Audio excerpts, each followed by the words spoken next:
So in general, I think that Philmont does a pretty good job when it comes to safety. But I think that we can always look for improvements. And in this video, I'm going to share my thoughts about developing a safety first culture, improving our safety training and practices, site facility and program safety, and then share why I think my extensive Philmont specific experiences have helped me sort of intuitively see potential safety issues and quickly assess and respond to emergencies, identify uh, opportunity with itineraries, which I think is our biggest area of improvement when it comes to participant safety. And then if there's any questions about anything that I talked about today, I'm happy to provide more explanation or clarification or documentation as needed. But in reality, for me, safety culture starts with the staff interview. So when I interview staff, I'm always looking for good judgment and reasoning skills. I ask if they have experience in a sort of emergency situation. Do they know how they respond to an adrenaline sort of scenario? And then I talk about potential safety issues in the backcountry that they might experience, just so they know kind of what they're getting into. And of course, I reinforce that we do provide training and all that, but what I'm looking for is just their safety mindset, and then reaffirming that their primary goal in the backcountry is really safety, and program is really secondary to that. And so I guess on that note, I think that's something that we should all remember. And I'm going to share my screen here and just share with you one of our job descriptions. So this is I think a Metcalf description, and really our backcountry staff, their primary duty is safety. So first and foremost, they are a safety officer in the backcountry, and they should be able to respond to safety issues with staff and participants and identify potential areas of improvement with safety. And so one of the first things that I would want to do is update all of our backcountry program counselor descriptions, job descriptions, to reinforce our safety culture. And the first bullet point here, it says, this one says, specialized program training.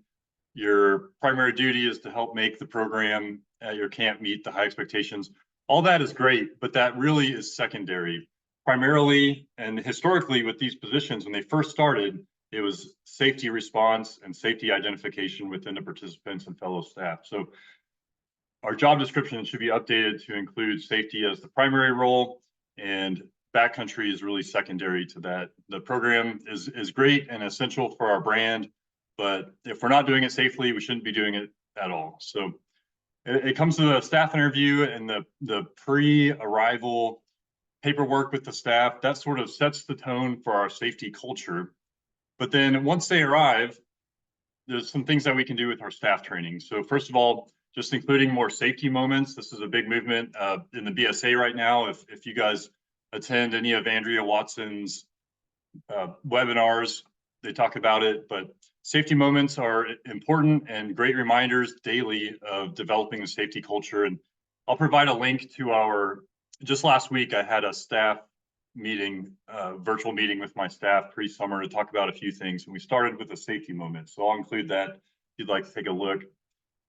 But, I've been a young staff member. We hire young 18-year-olds, and I've been that age, and I know what it's like. I've been a ranger. And so I've been invincible. I've been a genius. And I know that when it comes to safety, as a young person, I thought I knew everything. And so I know the mindset of our staff, or a lot of our staff.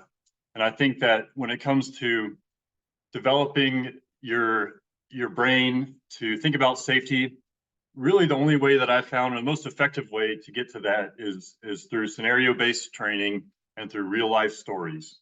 And so a lot of the training that I added more of this when I was there. I was able to move some more scenario-based training and in the field training with scenarios such as dealing with an aggressive advisor. How do you handle that? Sexual harassment, other sort of safety scenarios that we've added to training. But I think we can continue that and take it further and develop our training scenarios with safety. We go through the Philmont first aid, but in the backcountry, there's different situations, or just the repetition of these practicing these scenarios, I think is really important for when the time actually comes. So adding more of that, but one thing that I talk about in training when it comes to sharing real life stories, and I'll share this too real quick, is when I was at Northern Tier, we had to work through a couple fatalities, and so I include this sort of in my training and just in my daily thoughts. So this is a picture of Christian James Sanchez and Nikki Roth Conlock. They were unfortunately two fatalities we had at Northern Tier, and I keep this photo on my desk as a reminder that there's a lot of inherent risk in what we do. These two people were killed by a freak wind accident. It was a weather-related thing. The staff were doing everything appropriately. Everybody was being safe in a designated campsite. And even still, there's just inherent risk to what we do, and we don't need to be adding to that. So I talk about that in staff training, and usually it's hard for me to actually make it through it because I break down. But yeah, talk about that and really just try to drill home that we're all safety officers, and we can all put a stop work authority. We all have the authority to stop any action that we feel is unsafe at any time, even if that is with the manager. And every once in a while, I'll have a staff member call me out on a safety issue. And as embarrassing as it is, I'm really grateful that they do that, because we all have that stop work authority when we're feeling unsafe. And it's important that they know that they have that even with an authority figure, whether it's an advisor or myself. And so I kind of use that. I say I only have one radio, 2 ears, and 4 eyes. And so I depend on all of them to keep their eyes open in the field and look for these safety opportunities. But I keep that photo on my desk, and I say, not on my watch. This won't happen on my watch. And that sort of leads into sort of the drug and alcohol discussion in the backcountry. Staff are young and dumb, and you can talk about it all day. You can talk about the terminations of the no tolerance policy, but it's going to happen. And I think that sharing these stories and going through the scenarios and then talking about, if you are under any sort of influence in the field, how awful that could be. And so that sort of touches on the drug and alcohol use, but also the fatigue that you get in the field. Our staff are committed to the mission. They're trying to deliver a program all day. And even if you're really tired, it simulates the same sort of effects of like drugs and alcohol. And so we talk about that. And when I'm out in the field, and I've done this before at French Henry, for example, the staff had gone on an all-night hasty up and over Greenwood Canyon. And then I got there the next day, and they were trying to deliver a program, and they had these glazed over eyes, and you could just tell that they were beyond their limits. And that's when you get unsafe. That's when, another one, we did a search and rescue out at Clear Creek, and it started at midnight, and it didn't get done until 4. And on the way back, I said, hey, if you guys are running the range tomorrow, you need to just not offer that program, because if you've been up till 4 a.m. and you're trying to have firearms with participants at 8 a.m., that's not a safe situation. So having that authority to stop work and making that judgment call, I hire people to make those judgment calls in the field for safety. So also just sharing statistics with the scenarios, like it's really interesting medically, 1 in like 4,000 males under the age of 25 will have testicular torsion. And so understanding some of those statistics like that, appendicitis is another common one. That's important to just understand that statistically, 20,000 participants, you're likely to, somebody on the ranch is likely to experience this. But also statistics and things like that, talking about mental health. So mental health is a growing, I don't know if we're more aware of it or it's becoming a growing need, mental health response in the camping industry. But I know in my 15 years, I've seen an escalation of emergency evacuations due to mental health. I know when I was at Philmont, we had an Abreu staff member. I had to go grab a staff member from Henry for a mental health emergency. I had to me and a chaplain went out to hunting lodge for a staff member that was considering self-harm. And even at Ring Place, I went out there for a staff member. Their medication wasn't working for them, and I had to move their staff position temporarily to while he figured that out.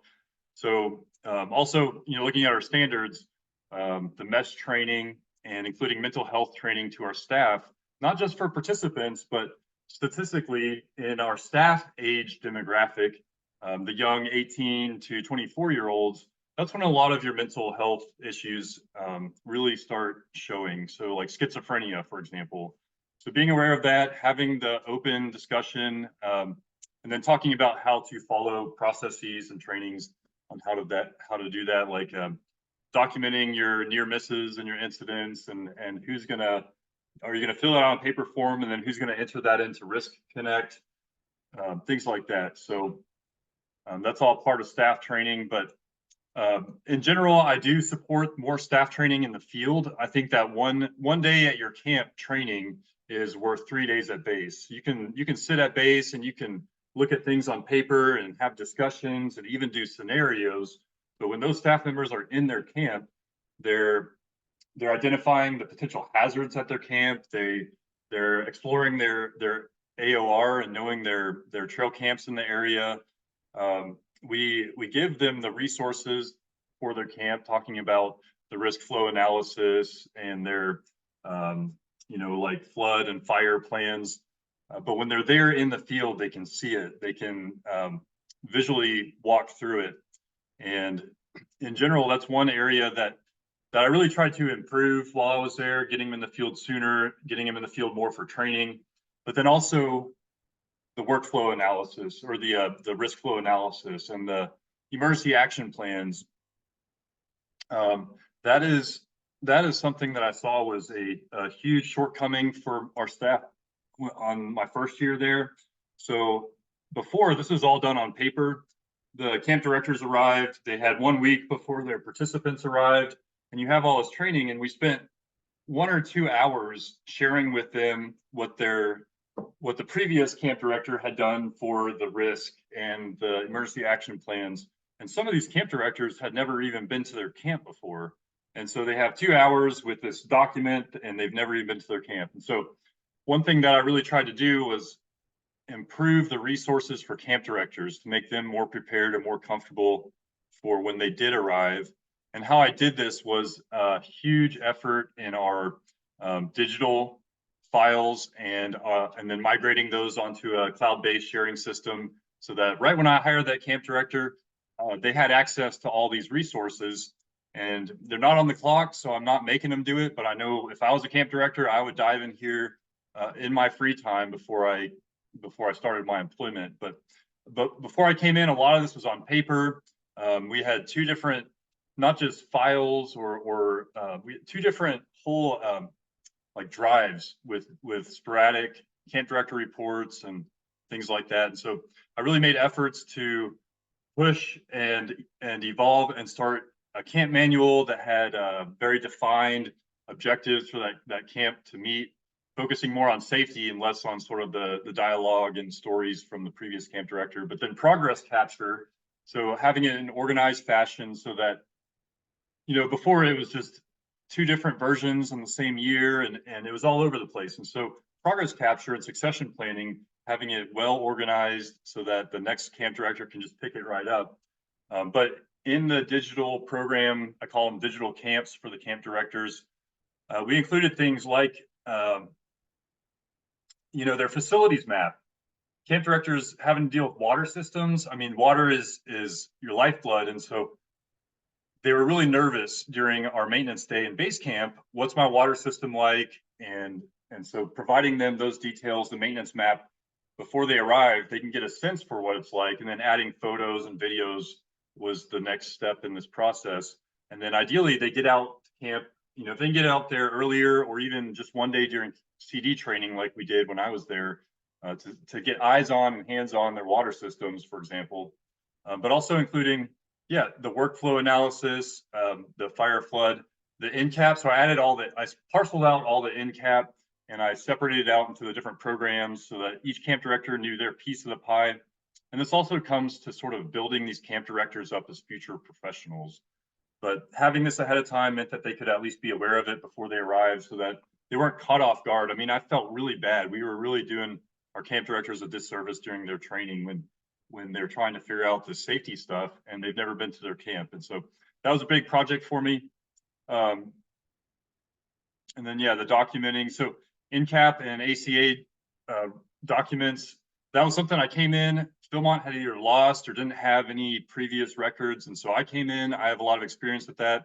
And I wrote just about every single of our ACA and NCAP standards for Philmont. So just about all those I prepared, I wrote, I researched. And so I understand those very well and how they have to do with safety and the risk connect and the reporting.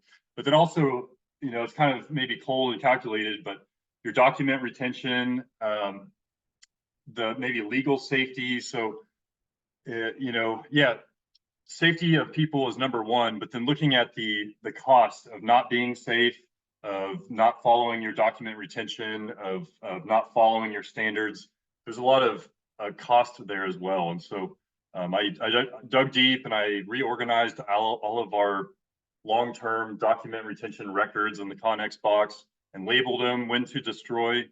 And so that was a big project of mine, dealing with safety and document retention, but also the near misses. I mean, those are like freebies. So pushing the near miss reports, those are important.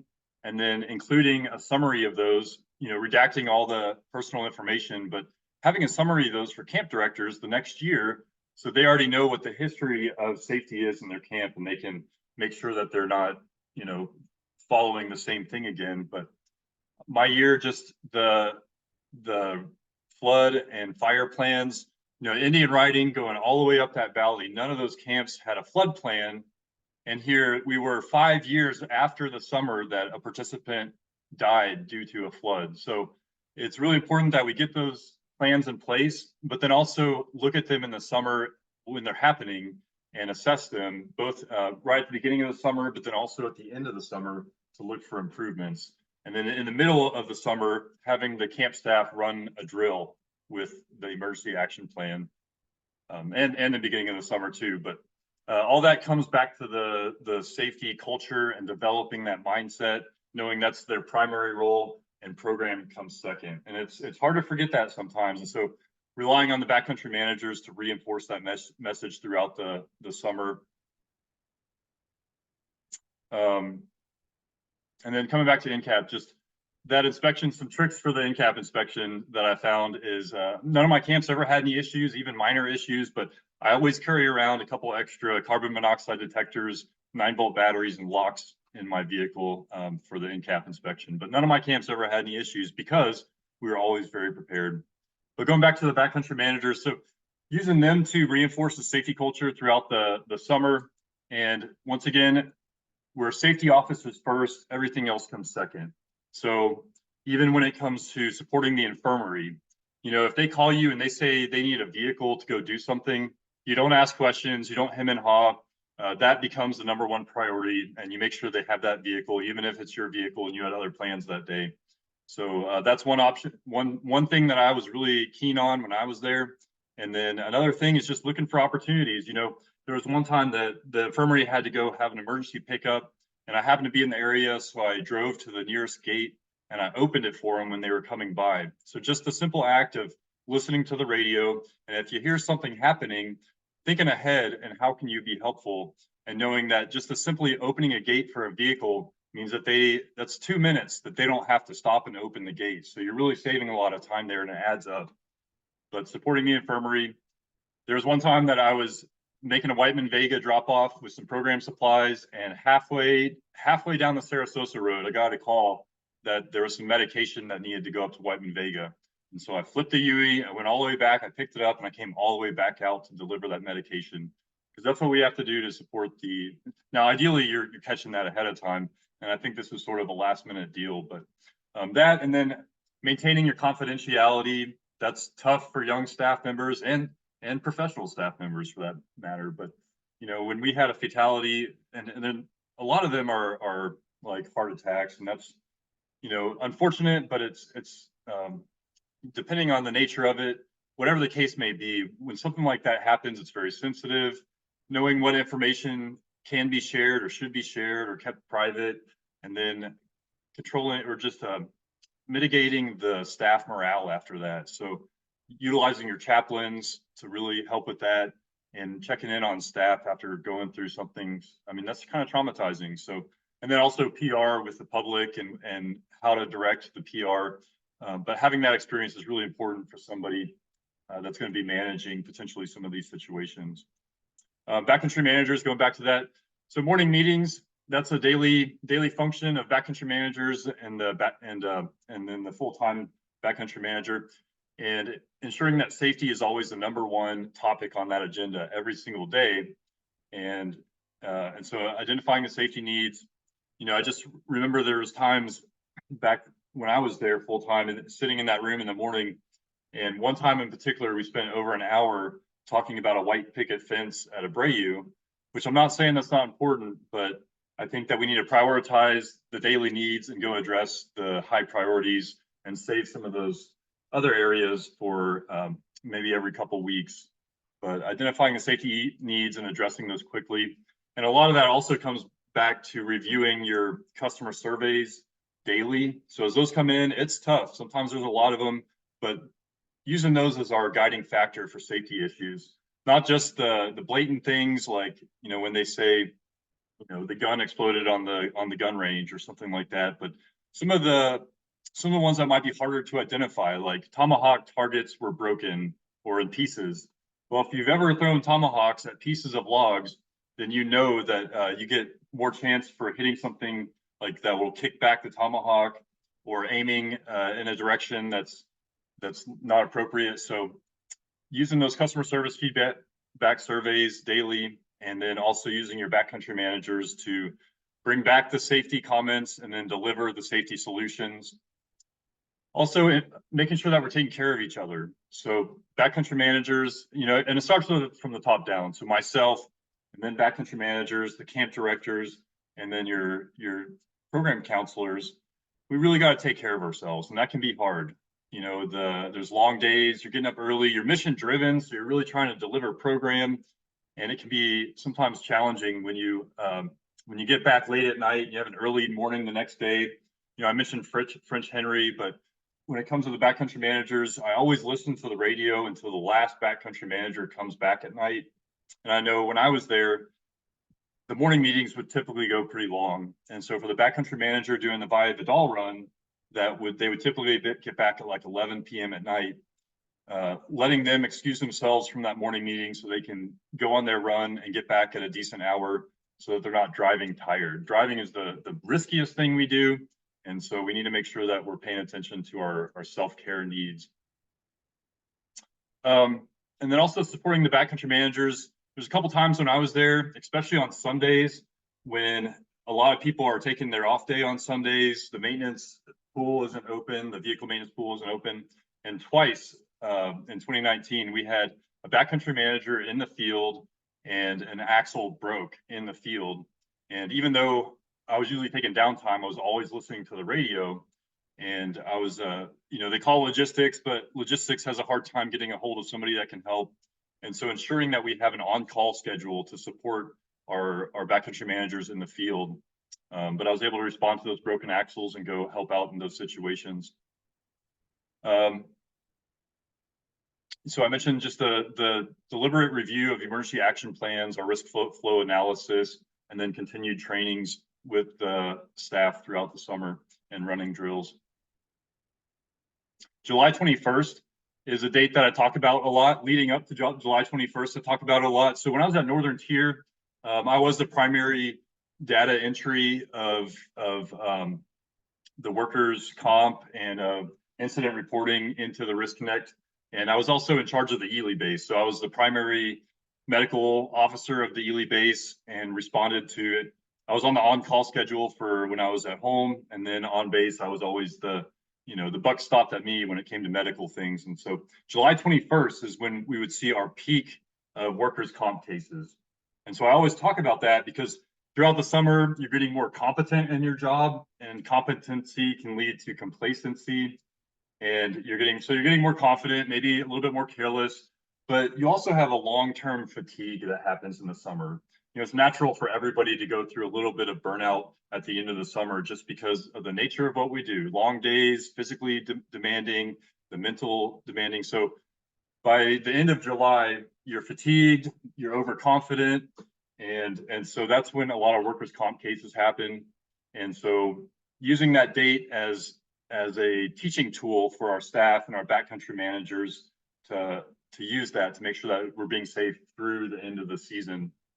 So experience with I'm food manager certified in a couple states now, and I've run food service operations, but making sure that our backcountry managers are also up to date and have the food manager certification, because food is such a risky thing that we do in the backcountry with the backcountry staff.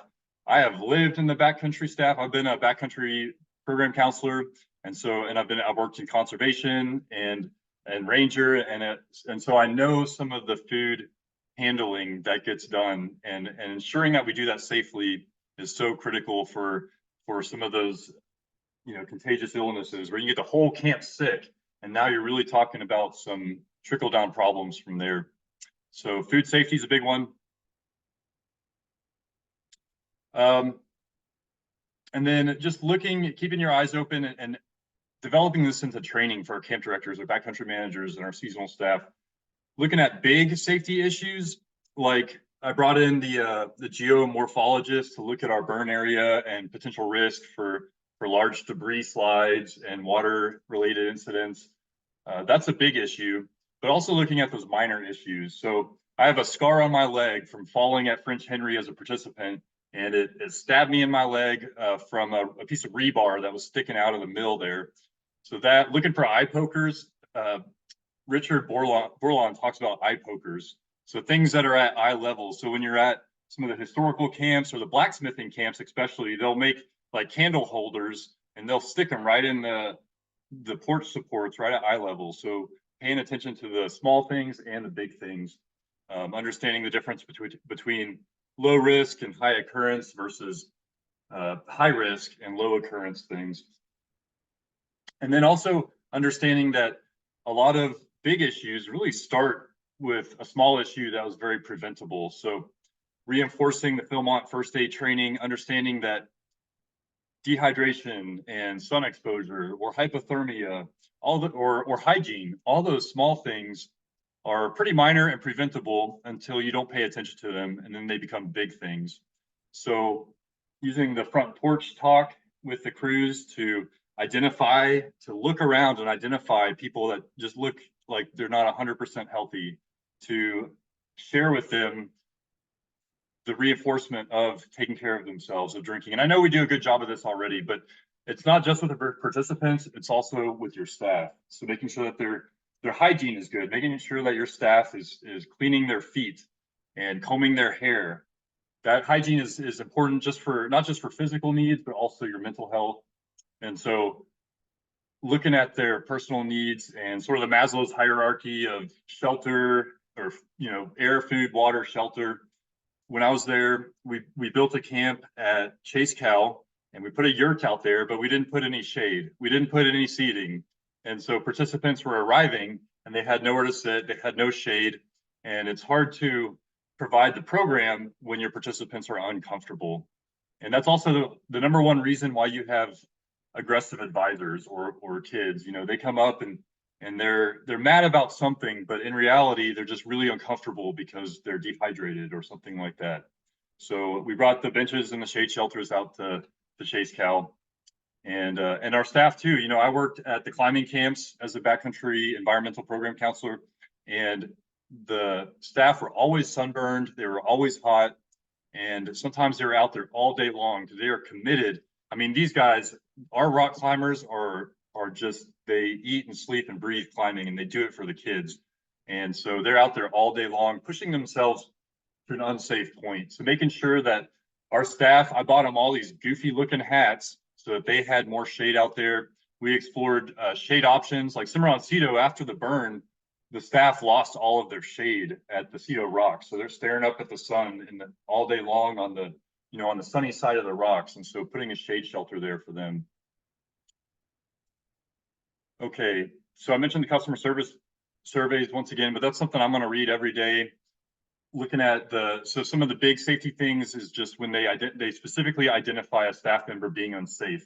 One time I had an accusation by an advisor through their customer feedback survey that they smelled marijuana use at Clear Creek. And so that day I dropped everything, and that day I drove out to Clear Creek to investigate. And it turns out that the cabin just had that smell. It wasn't the staff doing anything. But it was important that both the customer and the staff knows that we are responding to those immediately, and it's at the top level. I'm not sending a backcountry manager to go check it out. That is a full-time person's job to go check that out, and so that's one example. But yeah, then those other minor things, like when they complain about old spar poles at Poblano. Well, if you ever climbed on an old spar pole, you know that they're slippery. And sure enough, I have a scar from falling on a spar pole because my gaff didn't get stuck in it. And so identifying those safety issues without it specifically being delineated in those customer service feedback surveys. So and then once again, just coming back to the digital camp resources and the progress capture. So giving the camp resources to the camp director at the beginning of the summer, and then reinforcing through your BCMs and your camp director meetings the importance of just making small notes throughout the summer so that you can have a really meaningful end of season report where we make progress on the previous year. And now you've brought that succession planning, you've brought that next camp director that much farther ahead. So we talk a lot about our legacy projects with camps. Do they want to build a swinging bench on the front porch and all that? But I reinforce that your best legacy project is building up your digital camp resources for the next year. So in the summer, but then also in the off season, and I did this when I was there, just your general program assessment. So I always started with the highest risk, highest cost programs. That's where you should spend most of your time, and go from there and then work your way down. So mine were climbing. Climbing is a really quick way to hurt somebody catastrophically. And so I started with the climbing. Our climbing bolts hadn't been inspected in a decade or more, so I brought in an expert to do that. Our NCAP standards don't cover spar poles. There's no spar pole NCAP standards, but it can be considered like a cope element. And so understanding that piece of it. But starting with that, ATVs was another one. I was in charge of that my first year. I quickly identified the opportunity for dramatic cost improvements, but then throughout that summer, we had like a daily near miss report from that camp director. And I really appreciate him doing that, but it just quickly realized that it's high risk, high cost. It doesn't really fit with our brand. And so I proposed replacing that with mountain biking, which is still not the lowest risk opportunity, but it does duplicate your program offerings in the North and the South country. There's benefits to your inventory control and quantity. And so there's other benefits as well, but identifying the high cost and high risk programs first, and then engaging the experts. I certainly have the climbing directors training, the National Camp School. I like climbing. I have the certification, but it is our staff in the field that live and breathe it. They are the experts. A lot of them go off to become professional climbers. They've usually worked in a climbing gym. And so engaging them, and they're on site at their camp daily. So engaging them, and I did this extensively. The climbing program was my biggest area that I worked on because it is the highest risk. Engaging them in the manuals and the updates. And I even brought the climbing people to National Camp School training with me, not just as a sort of promotion to the camp school world of the quality of our staff, but also so they could capture the same things that I am, but then understand it in terms of how that's going to work at their camp. So one example is the backup belay, which was a NCAP requirement that was added during my time at Philmont. You had to have a backup to the backup. So you got your backup belay, but then you had to have another backup, which is like a prusik. for example. But I could understand that conceptually, but then using our staff to identify the thing that was going to work best for our programs. And so incorporating that and then developing our program storage resources. So there's some safety issues that we have with program storage. Climbing, for example, our climbing materials were just kind of thrown in this closet, mixed around with other program materials. The retired items were still there years later and mixed in, and some of the webbing and rope was next to sharp things like spar pole spikes and gaffs and hardware used for cope. So we really did a very diligent effort to pull all that gear out, have an organization technique and a documenting technique for documenting our ropes that was consistent across all camps. Before, there was different documenting techniques year after year, or different camps would have different ones. So engaging our camp experts to facilitate that. I identified the need, and I certainly understand everything, but they are the ones that will be able to bring it to the next level of safety. And not to mention that this helps build them for their future careers, something they can put on their resume and take with them to the next job. So that's an example with the climbing safety. They really are more of an expert than I am. I love it. I'm up to date. I make sure all the, I buy the stuff, I hire the experts, I make sure we're following our standards and compliance, but they are the ones that really help bring it to the next level.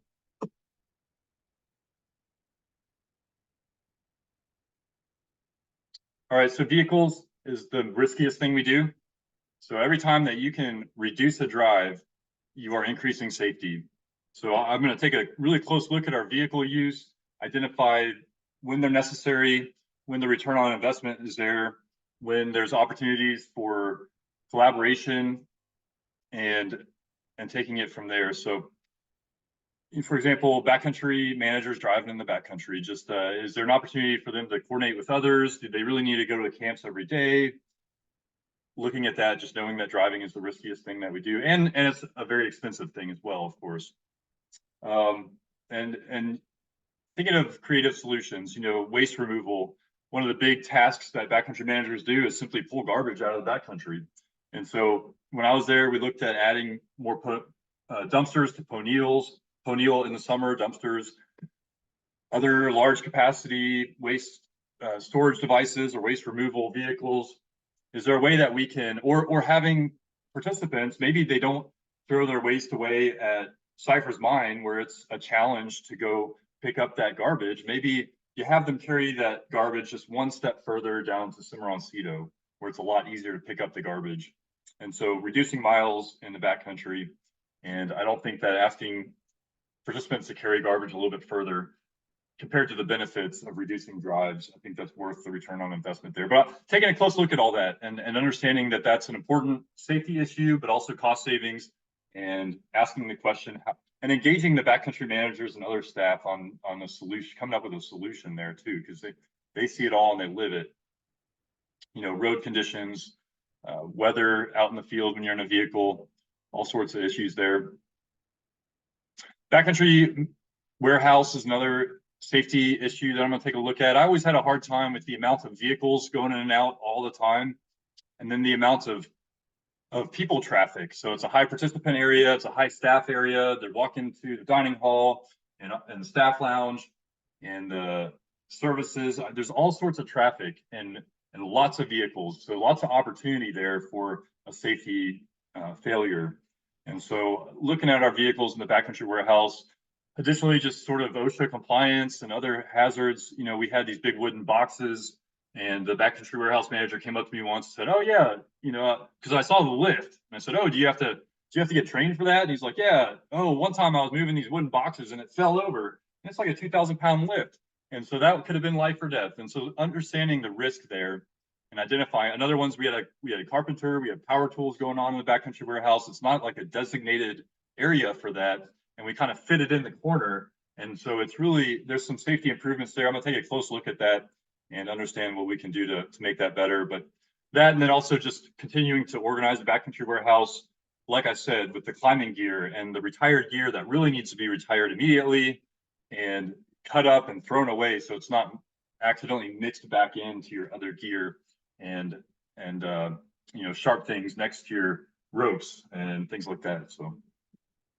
buildings in general, there seems to be a mindset. I know I've always come from camp operations where budgets are tight. We're always watching the money. And so spending a lot of money on new things like new buildings and facilities, that was always a last resort.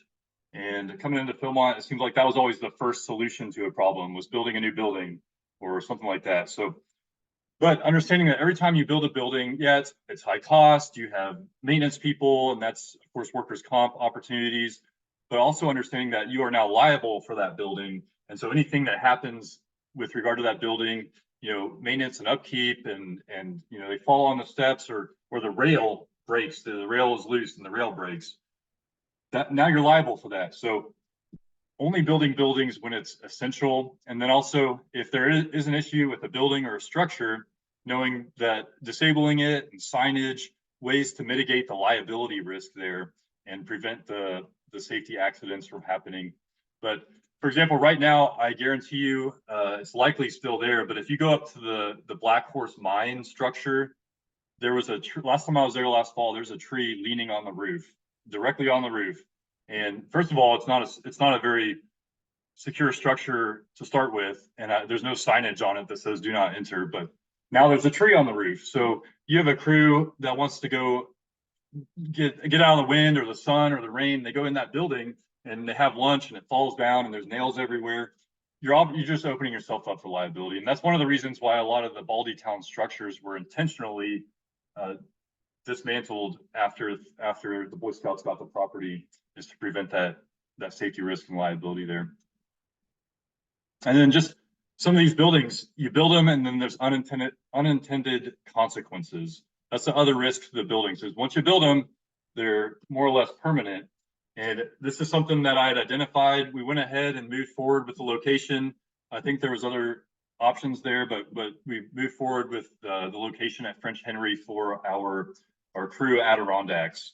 And it's a neat program element. I think it was a good idea, but due to the location so far away from the restroom facilities, without a plan for building a red roof near that, it's almost a safety risk to go to the bathroom in the dark at night, because you're following a creek and trail's hard to follow, and there's lots of footing issues trying to get to the bathroom that's way down by the staff cabin. And so a lot of people just went ahead and went number 2 behind the building. And all summer, I don't know if reports are still coming in, but all summer we got reports that people are pooping behind those buildings. And the staff, everybody, you can tell crews to do things all day long. And this comes back to the itinerary discussion. You can try and reinforce this all day long, but crews are going to be crews, and they are going to make their own calls and decisions. And a lot of times they feel justified pooping behind that cabin, and a lot of times maybe they are. Maybe it's an emergency.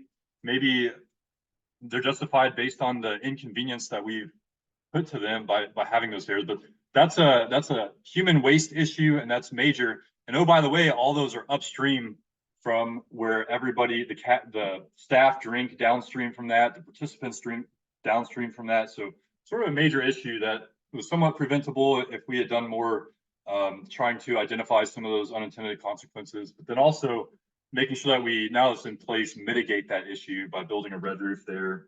And I identified a spot for that. I don't know if it's happened yet. That's something that comes back to buildings and paying attention to that. As far as participants, there's another video that I put out there just talking about growth opportunities, and something on that talks about this like $200,000 idea of how we can have not just a revenue builder, but also have more qualified training, safety training for our participants, and have a better safe experience for our participants, but lots of other, obviously, economical and other benefits to that as well. So I discussed that in a growth video, but also our other ways to ensure that we are being safe in the backcountry is, and I think we probably already do this, but just making sure to engage your rangers and your RTs in the backcountry, sweeping areas that are less traveled, doing campsite checks, and continuing education for crews that fail a quick safety inspection of, watching how they light their stoves and hang their bear bags and set up their tents. So identifying some of those safety issues at the trail camps that it can be really challenging for program staff to go do that, especially when we overwhelm them with lots of program needs from participants. And that's a separate itinerary discussion. But using the rangers and RTs, and maybe they bring a base camp staff with them to start cultivating that base camp staff and engaging them and getting that retention within our ranks and that succession planning. But that's something I'll look at.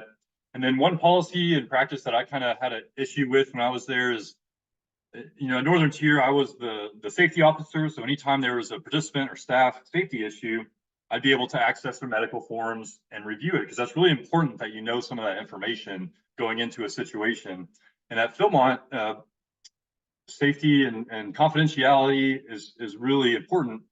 But I think at my level, when I'm responding to emergencies in the field, and I have examples of both participants and staff, being able to review their medical form is really important for me, and I feel safer if I can do that. And so that's something that I would address again to see what we can do there, because it's in Maine High Adventure 2. I feel like I need to see those medical forms to be better informed and be able to respond to emergency situation in a more safe manner. So that is some of the staff onboarding, staff trainings, safety culture, using our backcountry managers, the progress capture, looking at our program design, our facilities, our vehicles, our backcountry warehouse. But then what I bring to all that is lots of personal experience. I think a qualified camping professional will be able to do all this using their resource, using their experience from other camps, using their experienced staff to lean on.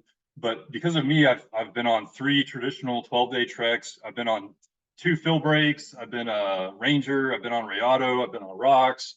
I've been on conservation, backcountry program counselor. I worked in logistics, and then 3 full-time backcountry administration years on staff doing this day in and day out.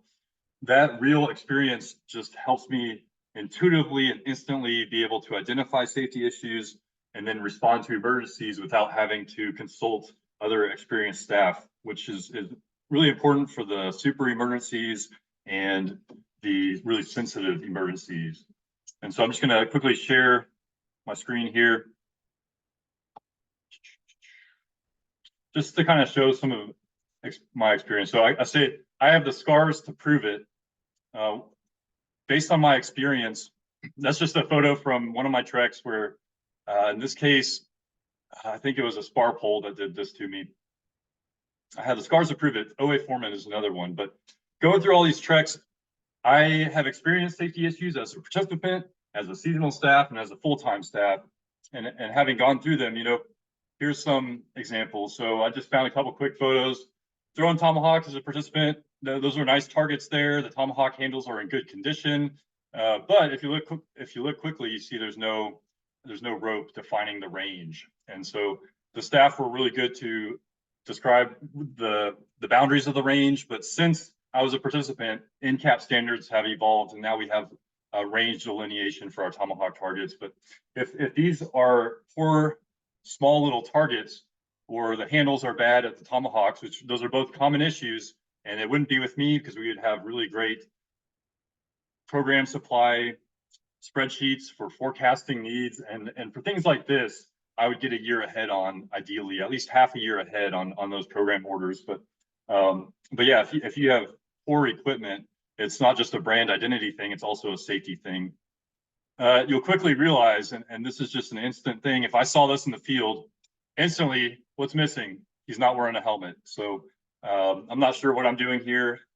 I think this might be in the Hidden Valley area, but I'm not wearing a helmet. So that's a easy, quick identify, but also making sure we're following safe practice with tools and things like that. Our night programs, those are huge safety opportunities, just ensuring that we are doing them safely if we are still doing them. And this is me rappelling Steamboat. I think this was on Rayado maybe. Knowing that participants are going to do what participants do. So they're young, they might not know these safety issues. They don't have the history. It's impossible for a ranger to tell them everything not to do. I mean, there's just so many scenarios, and it's amazing what our participants come up with to do. And so anytime that you have to add this weird little phrase onto your training, there's something like when I was there, please don't glissade down the snow fields on Baldy, because sure enough, some kid tried to go down Baldy on one of these snow fields and smash his face in. So participants are going to do what participants do. This is a photo of two really dumb participants. They were on Rayado. They had hiked a lot of mountains this day, and they got up in the middle of the night and they hiked Black Mountain by themselves because they had foregone this peak with their Rayado crew. And after everybody went to bed, these two young and dumb participants decided to hike the mountain. And so when you hear on the radio, two participants missed it, it's 8 a.m., two participants missing. Well, now I know where to start thinking and where to start looking. So understanding their mindset from personal experience. Working on staff. So as a ranger and in conservation, doing those challenges and hiking in on my hike-in days. This is a photo of me doing the conservation challenge when you're going from Little Costilla all the way down to Line Camp in 48 hours. And since then, I believe we've discontinued all that because of the safety issue. But understanding and sharing the safety issues with those staff, and when you hear that a ranger is lost, well, yeah, maybe they're doing the Ranger Marathon, and I've been there, I've done the Ranger Marathon, and if they tried to cut from Ute Gulch Commissary and they tried to go up and over to Harlan across Deer Lake Mesa, there's an old staff trail, but it is easy to get lost, and I know because I've gotten lost on that trail. So you hear of a ranger getting lost, and I can intuitively know where to start looking. This is a staff member. He thought he was pretty cool. He's in conservation this year. Long hair, which is I now do not think fits our image, and it's very popular, and I don't like it. But sure enough, I was one of those staff members once. I believe I was an environmental educator this year, and I thought I was pretty cool. And I got this nice Facebook profile picture. And if you pay attention, we're not being safe next to the Cedo climbing rocks here, and so safety opportunity there. And then once again, I've been a ranger. So if you look closely, this was when I was a ranger. I was 18 or 19, and here I am. And if you recognize this person, we both worked in logistics. So that's John Bear right there. I was John Bear's ranger, so I know intuitively what the experience is like from participants to staff, and you can ask John Bear how I did as a ranger. But just the ability to identify those issues and respond to them quickly. I've been Indian ridings. I've had to respond to a flash flood where my participants were right next to the creek and you could hear it coming. It sounded like a train, and I had to pull them off of the creek really quickly. So understanding what that's like. I've been on Tooth Ridge with a crew with lightning. That's not something that you want. Or cruise hiking. There's couple itinerary issues I'll bring up, and I brought up in a separate video, but cruise hiking opposite directions on the Tooth Ridge, there might be a need for that, but understanding that there are areas of Tooth Ridge where it is unsafe for crews to be passing each other. And so that's something to take a close look at, and using your itineraries strategically and identifying those potential safety pitfalls. I've hiked from Poneal to Dan Beard on a hot sunny day when I've been sunburned, and I've hiked that. And it is tough when you get to Dan Beard and you are dehydrated and sunburned, and then they want to do program and in the sun because there's not a whole lot of shade there. It snowed on me in the Greenwood Canyon. I was with the crew. We had to get up at 4 a.m. to hike Baldy that day, and it was snowing on us. So hypothermia issues. I've been lost in the Valle Vidal with the crew. There's like a Bermuda Triangle in the Valle Vidal. And so I've been lost. There's lots of old roads and things like that. So lost in the Valle, understanding where crews get lost, how they get lost. And when you finally go under that "we all made it" sign as a crew, understanding that has a lot of meaning, and a lot of that comes back to safety, watching out for each other. In general, I've hiked over 3,000 miles on the trail over my years. I know the trails very intimately. I've slept at every trail camp. I've slept at every staff camp. I've participated in every staff program. And so understanding what it's like to go through that as a participant is important for identifying the safety opportunities and program as well, of course. But the burn areas, so identifying evacuation routes at Carson Meadows. It's actually easier to go from Carson Meadows hike south to the property line and then catch the road on the neighbor's property from there. The road to Carson Meadows can be, if it's high water, it can be impassable. It's long, it's windy. And so if there's a fire or a flood or something, or even an anaphylactic response is one of my two most nerve-wracking things in the backcountry, anaphylactic response and lightning. But evacuation route from Carson Meadows is actually faster to hop on the fence line and come in that way. Sawmill to CETA, so identifying evacuation routes for that. Just other sort of evacuation routes and campsites, and just intimate knowledge of also not just the trails and roads, but the historic and sensitive sites that we don't necessarily want crews to see or hike on, like the grain silo by the Cathedral Rock that the Native Americans used to use 2,000 years ago or whatever, or the private plane crashes, or there is a mine that is south of Tooth Ridge that probably only myself and one other person even know about or have been to. So there's lots of areas back there, which is good too. Now we're getting phone calls from lost participants in the backcountry, and they say, "I'm lost. What do I do? Where am I?" And you can say, "Well, why don't you describe that to me?" Or they're like, "I'm lost and I found a plane crash." Well, you know where they are, or a repeater tower. So that, and then having experience responding to these issues at night is a whole different ballgame. Do you know the roads at night? You know the roads in the day. Do you know the roads at night? Have you ever gone on a SAR at night and knowing the trails and doing that? I've hiked the whole property line. I've hiked hundreds of miles in the burn area. I know the histories of various camps.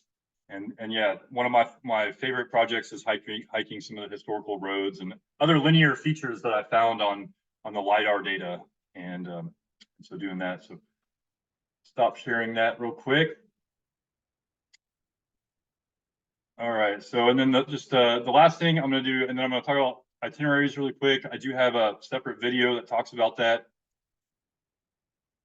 but I'm going to share one more thing. And it has to do with a Facebook post. Okay, here we go. So I'm using this Facebook post as an example for the backcountry full-time staff members' ability to respond and identify emergency situations. So, hypothetically, if you don't have a lot of that experience and you are a professional and you're leaning on your experienced staff to, when there's an emergency situation and you're trying to understand the scenario and what goes into it, evacuation routes and access points. This is one example of how somebody with experience can quickly, intuitively know the location and how to respond. I saw this photo on Facebook. Somebody had posted this and they said, "I don't know where this is, but I was a participant 14 years ago and I took this photo. Can you help me?" Well, in the Facebook post, there are all sorts of guesses. And if you want to guess right now, you might guess something like Lookout Meadow. You might guess Deer Lake Mesa. You might guess the Benchlands. There's a few different areas that can, Lower Bonito is another one. So there are all sorts of guesses, but they weren't guessing the right answer. And so I could see this and I immediately knew where it was. The answer was Devil's Wash Basin. But you wouldn't know that by looking at it today because now it's burned. With the decrease in vegetation, you actually have more water in that basin right now. So here's a satellite image. I responded to this and I said, not only do I know where it is, but I know where you were probably coming from and where you're probably going to. So somewhere around Cedo or Ute Gulch to the Harlan or Vista Grande or vice versa. But then, oh, by the way, it was heavily burned 2018. A few trees survived. And I identified that as a potential re-encampment as we explore new areas of the burn area. I think it is pretty there and fairly stable, so low risk. But so not only here's a satellite image, here's where it is on the map. Here's a Google Earth image. This is where you were sitting, by the way. Another view of where you were sitting. This is what it looks like today. And then he said, I just want to thank everybody, especially Keith Nelson. So once again, just you can do this without the experience, but my intimate knowledge just makes me that much quicker to respond and identify, especially in cases of emergencies or sensitive situations. Just intuitively understand the backcountry. I can sit in that spot and know, I can sit there in my head and know where the trails are and where the response is going to come from, what the weather patterns are, where the sun is, and how that might affect things. So, and I can hike the whole ranch at night, which is important. So responding to that. And that comes back to sort of the areas of responsibilities within your backcountry staff and the ranger training. So finally, with the itineraries and then identifying the itinerary risks. So in the other video, I kind of talk more about that, but safety is the primary purpose of itineraries. I think itineraries is our biggest opportunity for improvement with safety in the ranch, but knowing where every crew is at all times. I worked in the logistics for a summer, and if you know that staff, they are busy all summer long. Sid Covington kept us very busy, and not just his trip planning, but the radio response, having to reach out to participants for deaths in the family and coordinate with the different parties there, and understanding how all that plays, but using your itineraries strategically to identify the safety issues and mitigate them. Right now, and a couple of issues that I've seen, or just questions that I would have, I'm sure maybe they were in the discussion, but things that I've seen just from a outside standpoint, looking at the itineraries, and I only looked at about a dozen of them for an hour or two, but I saw some day 1 and 2 issues with rangers. That's for safety reasons. That is important for the ranger to transfer those skills and safety to the participants, so you don't have safety issues for the duration of their trek. And I've seen program offered on those first 2 days, which on day 2, yeah, that's part of the ranger training, but on day 1 should not be for program. It should really be for the ranger, and the ranger having to teach all those things in potentially bad weather or with delays in transportation to their starting point. And so the program on day 1, but also the mileage on those first 2 days, even on super strenuous treks, those mileages need to be short so that the ranger has the time they need with the crew. And then the ranger can book it on back to his hike-in day and make sure that he gets back to base quick enough. But some issues, some questions with the itineraries with that. Offering AM programming before a long, sunny, hot hike, especially, looking at the Poniel hikes and you're trying to get them horseback riding or sports action shooting the morning that they're supposed to hike somewhere, and that's a commissary camp too. So, and we saw these issues the summers that I was there. We're carrying a lot of food. They've done the morning program. Maybe they had lunch before leaving, and now they're hiking in the hot part of the day, sometimes long miles without shade. And so you're setting up a safety risk there. But being able to intuitively know that with the itineraries and not have to rely on other experts. And this is just stuff that I've identified, and I would hope that those videos maybe just get shared with somebody, regardless of whether I'm there or not. But routes that encourage hiking on the road, there's a couple itineraries that the itinerary can mitigate some of that road travel, but there's some things where clearly the itinerary is trying to force crews off of roads. But if you're a crew in the field, crews will do what crews do, and you can reinforce not hiking on the roads. But people are amazing at justifying their actions, whether weather has justified this hiking on the road, or we're late and so we're justified hiking on this road. And there's some routes that really the road is really appealing compared to the route that's defined in the description on the itinerary. So just some of the maybe potential pitfalls with the itineraries there. I mentioned hiking backwards on Tooth Ridge for the itinerary, and I understand the flow of the itinerary, and it sounds good on paper, but when you're actually hiking that in your head, especially times of day when there might be thunderstorms, or you're visually trying to pass a crew on one of the more narrow parts of that ridge, and you realize that that's kind of a safety issue and also a customer service thing, because you want your traffic to be more or less in one direction, and when you have a lot of crews crossing each other, it detracts from the customer experience. But yeah, then just looking at the afternoon lightning on some of those unprotected ridge lines, and knowing the itineraries. So some of those itineraries have conservation and then hike Tooth Ridge, and that's just setting yourself up for an afternoon lightning incident. And we've seen that, and every time there's lightning, I'm nervous enough for the crews staying at that campsite. But if they're hiking on that ridge line, that's a whole different level of safety that we got to pay attention to. The common phrase, well, if you want to do program, get up sooner. That is a customer service failure on our part. That should not be the answer, but I think it sets up crews for safety issues. They're getting up in the dark times of the day and they're hiking at night. They're getting rushed. Oh, we got to get there, otherwise all the program slots are going to be full. So they're rushing. There's potential bullying where they're trying to push slow hikers and bully them. They're not taking their water breaks. They're spreading out on trail, or they're sending runners to go to the camp and sign up for program. There's lots of reasons why get up sooner. There's reasons why get up sooner is a good idea, of course. Like, yeah, hiking in the cooler part of the day, getting to camp early is nice, and you have more time at camp. Those are good reasons to promote getting up sooner. But getting up sooner so that you get program, we need to look at our program capacity and our program offerings, because getting up sooner just so that the program doesn't get filled up before you get there, that's not the answer that shouldn't be our go-to answer. And unfortunately, I think it has become our go-to. I mean, you see it on Facebook all the time for that. So looking at our program offerings, maybe we reduce program. There's benefits to that, not just payroll, but reducing program also makes the program they do more impactful. So having higher quality, and if you spread out or have less program, it has more impact on them, instead of them trying to just squeeze all this program in. Understanding that program for the participant experience, program is secondary to the mission of scouting, and peaks are important, and teamwork is important, and overcoming challenges. Program is secondary to that.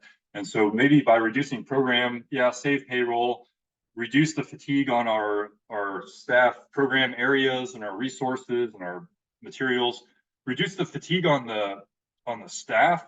You can tell there are staff that burn out, that you can just tell when they're burned out. And so that's when you get the complacency and the observation loss and safety issues due to fatigue and burnout from our staff, just having to turn and burn all day long to get these kids through the program.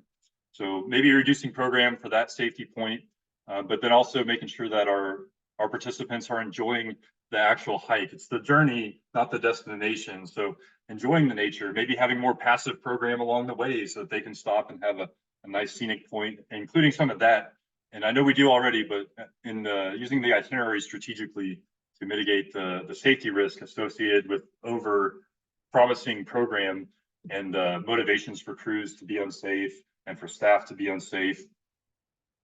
All right, and then just coming back to a $50,000 idea that I outlined in that itinerary video, but there's ways that we can, once again, be strategic with our itineraries and look at our end of season and our crew loads and our gather schedules to save $50,000 at least, but look at our staffing levels and improve safety by reducing drives, improve safety by having more staff in our camps longer, and having qualified staff in our camps versus trying to use other staff to meet our staff minimums in the backcountry late in the season. Having our participants more concentrated at the end of the summer instead of having them spread out at the end of the summer as you have the taper. And so, and then also, quicker response time to participants in the field. So just all sorts of trickle down safety benefits, but oh, by the way, you also save $50,000 or more through staff savings and payroll and vehicle use. And that's an idea I outlined. That's an idea I brought up when I was there in 2018 or 19, and I submitted a proposal, but then I've also brought up again in my itineraries video. So I do hope you watch that.